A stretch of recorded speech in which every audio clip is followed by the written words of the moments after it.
502 private equity deals in water tracked by Bluefield Research. The average holding period of the active positions is just 3.4 years.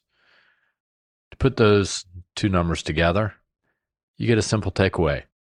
A next wave of exits in the water sector isn't theoretical. It's probably already in motion.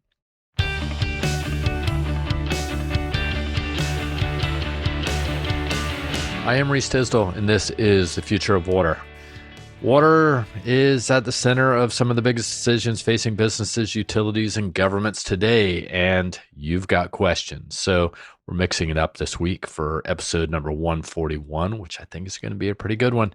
That's because we're including you directly in today's episode. Today, we're diving into some of the most compelling questions you've shared with us on LinkedIn. So we're going to bring in some data, new perspectives, and hopefully a bit of straight talk into the conversation. But most importantly, many thanks to all of you who have provided the questions, which we asked for on LinkedIn through direct messages or across the group. So thanks a million for that. We couldn't have done this one without you. So this will be good to see if we can give you our perspectives from Bluefield Research. And after that, we're going to get into what caught my eye this past week. So let's just jump into the questions. Let's make it easy. So first question, what's the investment side of water in a climate context? And what's the current status of green and blue bonds? All right, well, let's think about this. Globally, water still only gets a small slice of climate finance, probably less than 5%. So I think we're looking at about 3 to 5% of total climate spending is really going into water-specific adaptation, even though, as I've said before, climate change mostly hits us through droughts, floods, and water-related issues. By contrast, labeled sustainable bonds are really now a major pool of capital. In 2024, $1.1 trillion of green, social, sustainability, and related bonds were issued, with the green bonds being the dominant format and really the preferred instrument for infrastructure and utility borrowers. As far as water is concerned, blue bonds really are just a niche but growing piece of the puzzle. Over the past 5 years, the cumulative blue issuances, I think they've roughly tripled, reaching at about $10 to $15 billion, with nearly $2 billion in a single recent year in the Americas alone. So when we talk about green and blue bonds as the workhorse tools for climate-conscious capital investors, what do we really mean? They're one of the few proven ways to tap a $1 trillion sustainable debt market and redirect bigger share of that towards pipes, treatment plants, coastal and ocean resilience that are still underfunded today. So they are a growing tool. The water side of it is a little bit indirect. And just for examples, I mean, what I've seen is really outside of the U.S. So Seychelles Islands, the Republic of the Seychelles, they issued the world's first sovereign blue bond in 2018. Raised about $15 million to support sustainable fisheries and marine conservation as part of its blue economy strategy. We've seen other ones in Belize in 2021 doing some debt for nature swap refinancing. Colombia for a $50 million blue bond arranged with the IFC. And then Peru's first blue bond for about $26 million, which channels the proceeds through local savings and credit banks to fund household level water and sanitation loans. So that's sort of where we are. I think the expectation this will continue to grow, not as fast and furious as everybody likes or what the water sector needs, but beginning to grow. All right, let's get to question 2. Here's another one that came in. Could distributed energy resources and storage change how irrigation districts fund capital projects? And is there an investment case? All right, I assume this stemmed from recent post or our recent release of our Water for Agriculture report looking at irrigation in the U.S., and which is a great report, super interesting, just sizing the market and figuring out where the dollars are going when it comes to water management across the agriculture space. So thinking about this distributed energy and storage, it can change how irrigation districts pay for pipes and canals, but it's pretty specific Western U.S. story rather than a broader agriculture trend. We may see some other forms of this in other markets, but I'm thinking just of the U.S. So let's start with, I guess, the pain point. Energy is the single biggest operating cost in irrigation, and most of that is grid electricity for pumps. I think our numbers show that about over 75% pumps are connected to electricity. So districts and large farms are exposed to power price volatility with really no real hedge. I think the other, maybe worse issue is if they're not relying on electricity, they're relying on diesel, diesel pumps or generators. And in today's climate, that's a whole nother problem, which I think we'll get to that in a minute for one of the questions. So you layer in groundwater rules. So as states start limiting when you can pump, not just how much, the ability to overpump and cheap or allowed windows and store water backed by solar or storage becomes really operationally valuable, not just green or maybe blue in this case. So I think there's something there that the funding angle, big districts are really sitting, although on 5 to 10 year capex plans for aging canals and control systems, but their revenues do also swing with water sales, right? So a solar plus storage project with long-term contracted savings could give them a more stable cash flow or flow stream they can actually finance against. But policy is the kicker with IRA incentives and grant stacking, things like Water Smart and Equip, other state programs. These projects can pencil with single digit year paybacks, which is pretty fast in an irrigation district timeline.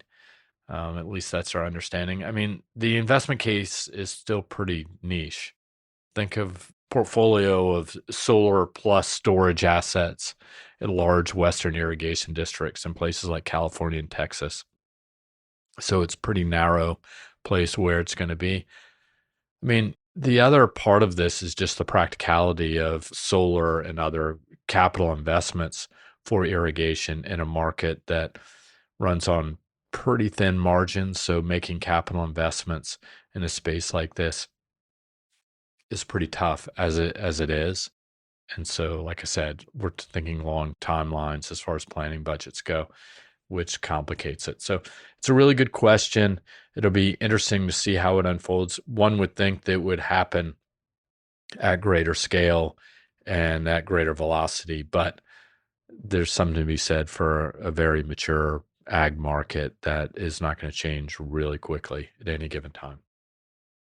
All right, for question 3, what I've done is I've invited my colleague Keith Hayes to jump in, talk a little bit about water technology, because that's what the next question is about. So this will be a good one, and have Keith's perspective, and he and I can maybe go back and forth on this a little bit. All right, so I'm joined here by Keith Hayes. I brought him in to shed some light on water technology, which is one of the questions we received as part of this mailbag edition. So, Keith, the question is, what emerging tech inspires Bluefield the most? What do you think? Anything out there, at least that comes to mind, whether it be Europe, US, or global? Yeah, interesting question. I think we've said in the past, I mean, it's hard to be super disruptive in water. It's a sector that is very careful about implementing new technology. That said, I think what gets us excited are technologies that involve tweaking that can be easily implemented. And I think there are a few out there that come to mind. One of them is, I think, obviously AI, and AI in multiple manifestations. One of them is helping detect leaks. So you've got companies like Phytotech that are processing a lot of leakage data, also trying to insert into the workflow and make it easy to act on some of these leaks that have been identified and track how well network operators are responding to that.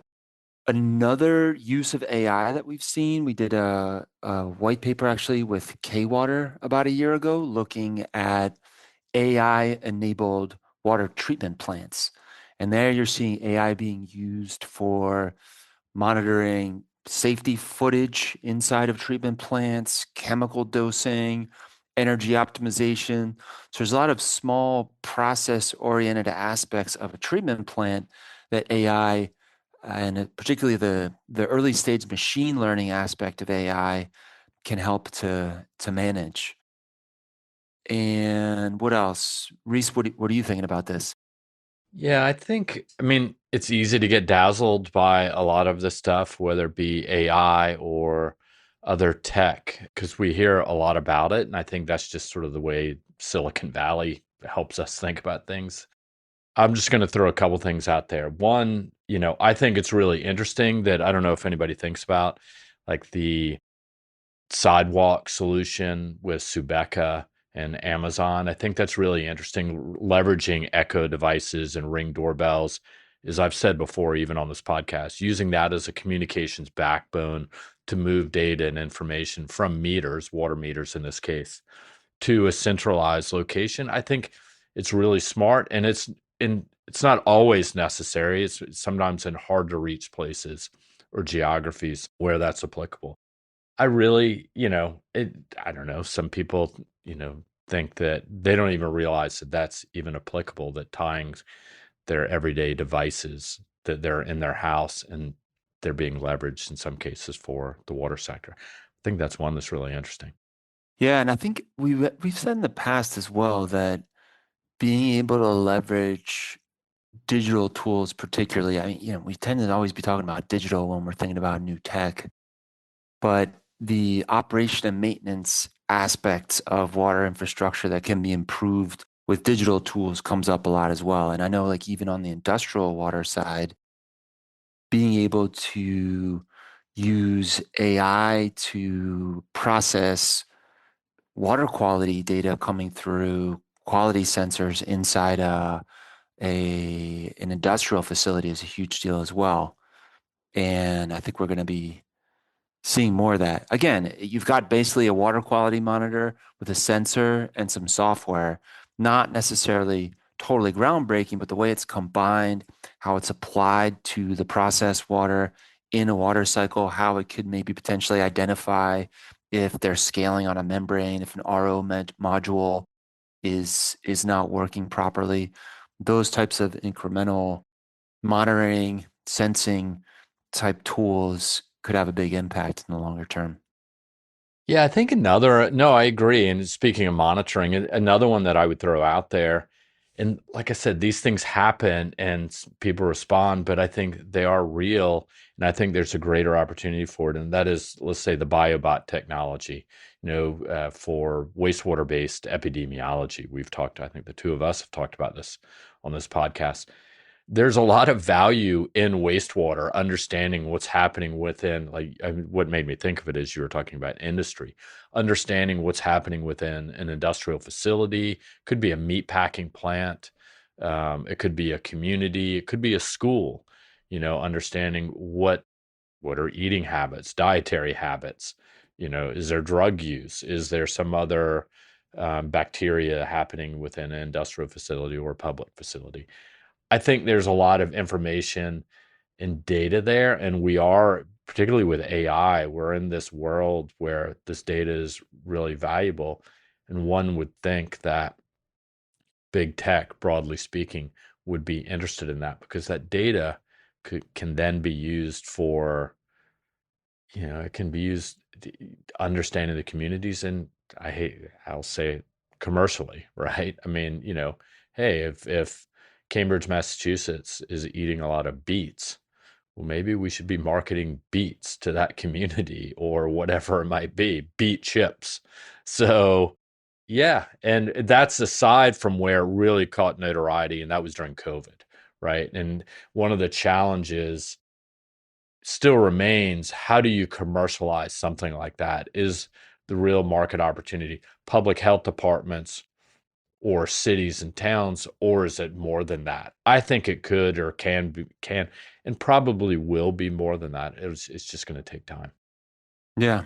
Yeah. And I mean, I think, we've looked at a lot of technologies, particularly on the treatment side. We're always kind of coming back to RO, activated carbon, UV treatment, maybe ozone, maybe ion exchange, and and then maybe within that we're looking at pore size of membranes or ceramic membranes. We haven't seen necessarily anything revolutionary. And I think we do end up finding there are gaps out there as well. Like, how do you make membranes last longer? What is the solution to, I would say, PFAS, for instance? I mean, I think there's a gap there in terms of what is going to be the winner in terms of both removal but also destruction in a sustainable, cost-effective way. I'd say, we were talking a bit before about sensors and hardware and digital tools, batteries, right? I mean, we haven't necessarily seen a massive breakthrough yet there, so that, a lot of deployments of these devices can get over that replacement cycle and have more durable instrumentation on their networks. Yeah, I think that's super interesting. And to that point though, I'll throw this back at you. I know the question was really what emerging tech inspires us. But there's a lot of basic tech out there. Is there anything that's really basic or traditional that kind of is what it is and that's where the focus should be? Well, I mean, I'd say a lot, there is basic tech just around data management and structuring workflows around the data management. What I mean by that is, I think we've mentioned putting sensors and hardware everywhere and it generates more and more data. But there are a lot of utilities that once they've got smart meters, once they've got flow meters, once they have data loggers out there, they don't necessarily know what to do with all the data.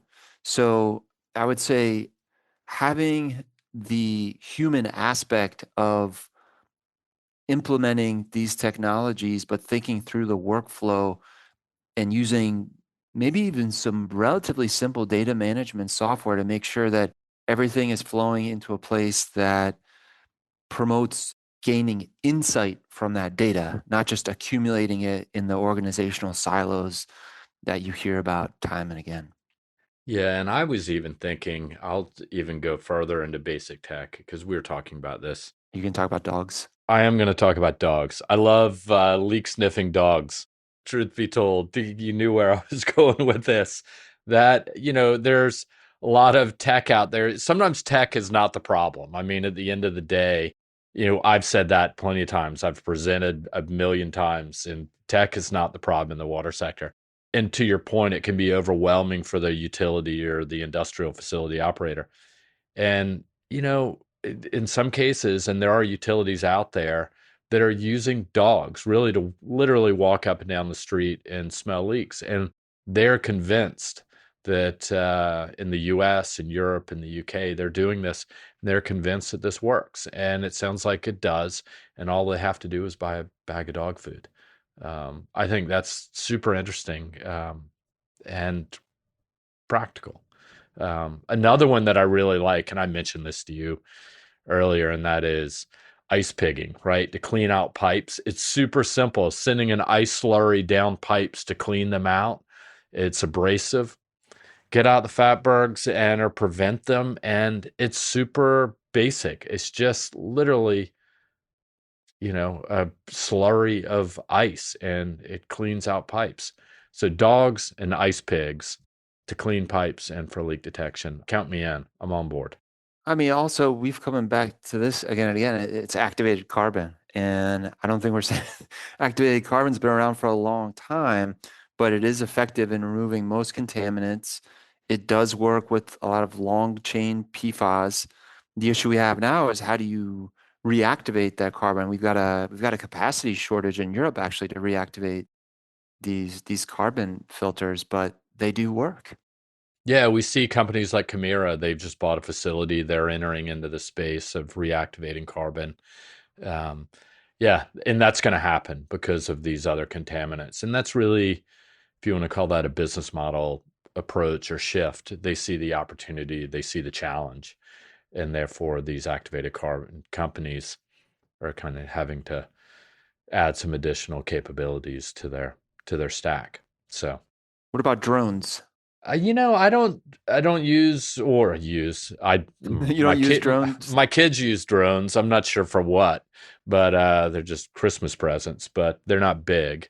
And yeah, I don't come across them a lot. I hear people talking about them a lot. I don't know how useful they are. Yeah, we're starting to see them used over here in Europe. I think there are some drones. We did a project for a major North American utility a few months ago. They were asking about drones with infrared cameras that could detect certain pipe failures. And so you're starting to see it partly there. So it's helping to pinpoint some leaks, and then maybe you can send in the sniffer dog. So they complement each other. And then there's also the drones that they're putting into sewers now more and often because it's safer to send one of these things. And it doesn't look like, it's not a copter drone necessarily. It's basically a ball that can roll itself through a sewer pipe, and it's safer than sending somebody down there. So it's finding its way, but I wouldn't say that every major utility is going to have a fleet of drones in the near future. No, if anything, that's kind of part of the frustration, I think, for the innovators in the tech sector is the pace of adoption of these, emerging tech, right? If what they think is not broken, they're not going to fix it. And yeah, that's a challenge. All right, well, let's leave it at that. That's a lot to unpack there, and appreciate the question that came in. So thanks for jumping on for this one, and we'll talk again soon. Thanks, and thanks to our listener for posing that question. Yeah, absolutely. All right, you heard it here. That's fantastic having Keith on to answer that question because one, it just breaks up things, and he and I get to catch up and chew the fat on technology, which I like. All right, question four, and I think this is the last one I've got for you. So, with everything happening in energy markets right now, I assume we're talking about Iran and what's happening in the Middle East. What's the real impact on the water sector? Well, one, I don't think we've seen the final results yet, quite honestly, because there's still a lot up in the air. But the longer the events in the Middle East go on, such as the closing of the Strait of Hormuz, the more real the impacts are going to be. So energy market volatility is really now a water sector problem, and it's going to hit pretty fast. And how are we going to see that? Well, here's what the data shows. Oil prices, they went up. Brent crude went up by as much as 37%. So what does that mean? That is going to transition into higher diesel prices, higher transportation costs, and that's ultimately going to have to be picked up by someone. So the utilities and the vendors are not going to pick up the tab. They're ultimately going to pass it off. And in fact, we've already seen some vendors that have already implemented fuel surcharges on any delivery of their products. I think Ecolab was one that comes to mind. But even I saw the U.S. Postal Service, or at least through a vendor the other day, saying the U.S. Postal Service on certain products or mailings was adding a surcharge. Why is that? Well, diesel prices in the U.S. are, I think, as we speak, at around $5.40 a gallon. So that's nationally. On the West Coast, or it's closer to $6.50, which is really pretty tough. So if that sustains for a while, that is going to be a problem, and it's going to directly drive up construction bid prices and worse because these are all operational costs in many cases, at least for some of these like chemical deliveries and such. Will those operating costs squeeze out or force utilities and industrial facilities to defer capital investments until the market stabilizes and they can get a better bead on what the market's going to look like? So that's one challenge. Another thing that we think about, this sort of comes to mind, is, and I don't know if a lot of people do, but remote island nations running on diesel power. they don't have pipelines running up to the islands, subsea. And so they rely heavily on diesel power. And in some cases, they rely on desalination as well. So some of these islands, whether they be in the Caribbean, maybe Hawaii, South Pacific, they're going to be hit especially hard. And I'm keen to see what happens in the financials of some of these companies, whether they be independent water providers for things like desalination and water management in some of these island countries and states.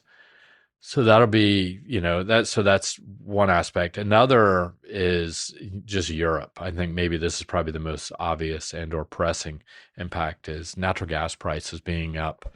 The Dutch TTF price is up 62% since the beginning of Operation Epic Fury. So this is definitely going to force some utilities to think about and probably reallocate some of their planned spending towards operations and away from infrastructure upgrades just to cover the operating costs.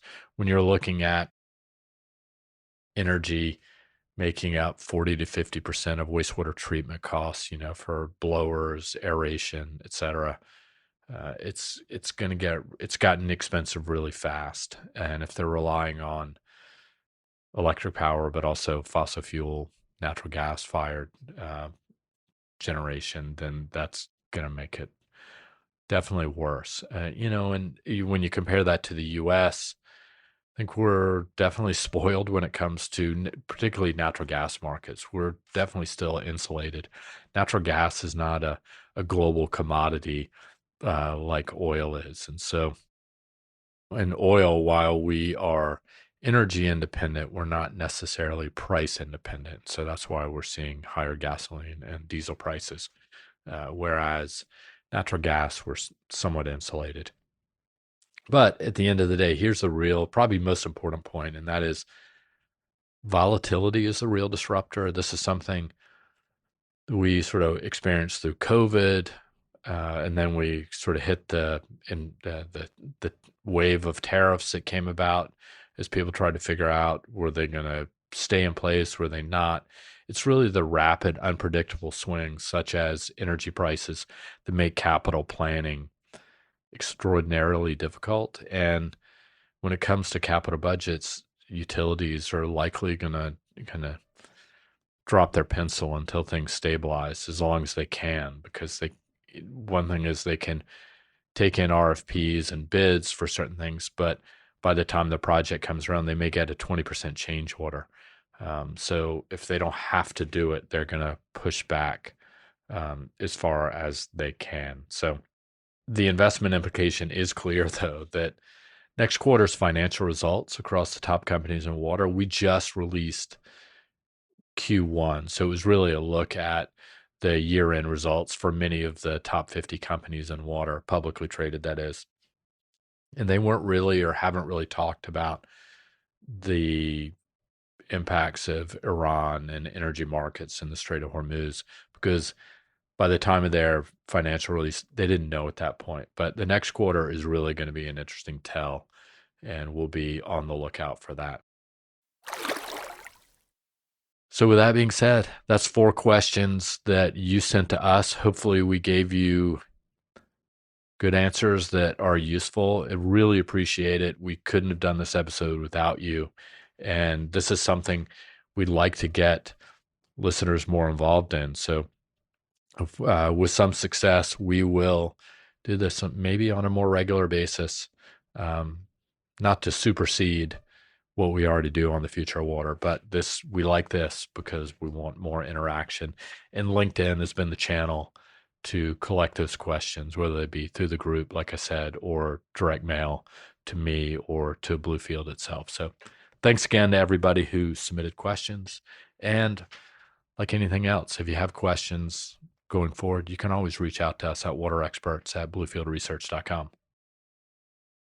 So as we transition, what caught my eye this past week? Well, there's some deals happening that I thought were interesting. One's a little bit delayed, but it sort of sparked a number of different things. So EQT, the Swedish private equity firm, is making two moves in water at once, it sounds like. One, it's preparing to launch the sale of SAR's municipal water business, the French and international concessions generating the majority of the company's revenue. So that has been in the news over the past couple of weeks. And then secondly, it is simultaneously closing a 42% stake in Kelda Holdings, which is the parent of Yorkshire Water, the UK water utility. So it's kind of going two ways at the same time. So it's interesting to see that it's selling off one heavily utility business and bringing on a stake in another. So, but to understand why, you can also look at one, the timing of its positions, but also understand what the company really is, because it's really two businesses living under one roof. First is a classic sort of utility, long-term municipal water and wastewater concessions in France and internationally. Like I said, stable service-free revenue, predictable cash flows. And that's what it's selling off. What it is retaining, however, is this other part of the business. That's the industrial water treatment management side of the business, Niehaus Saar Industries, which it really is built out since 2020 when it made its acquisition of the Dutch company Niehaus to build out really an industrial water platform. And they design, build, operate, water reuse, zero liquid discharge, resource recovery, PFAS treatment systems. And so they're serving industrial companies globally.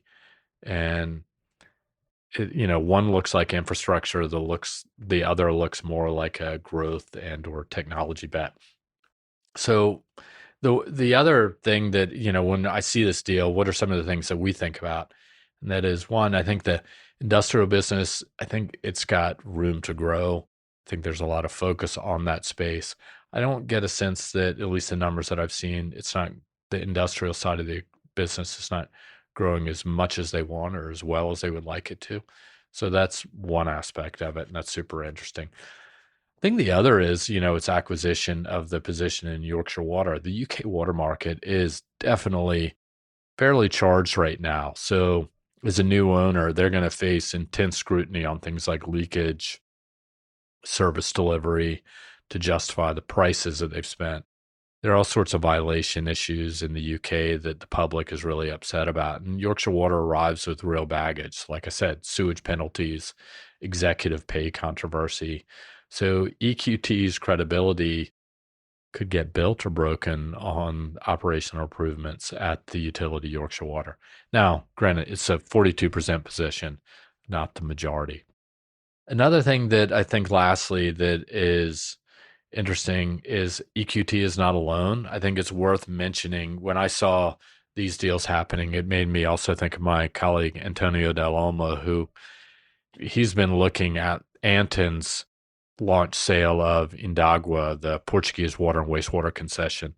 It's an operator serving 1.5 million people.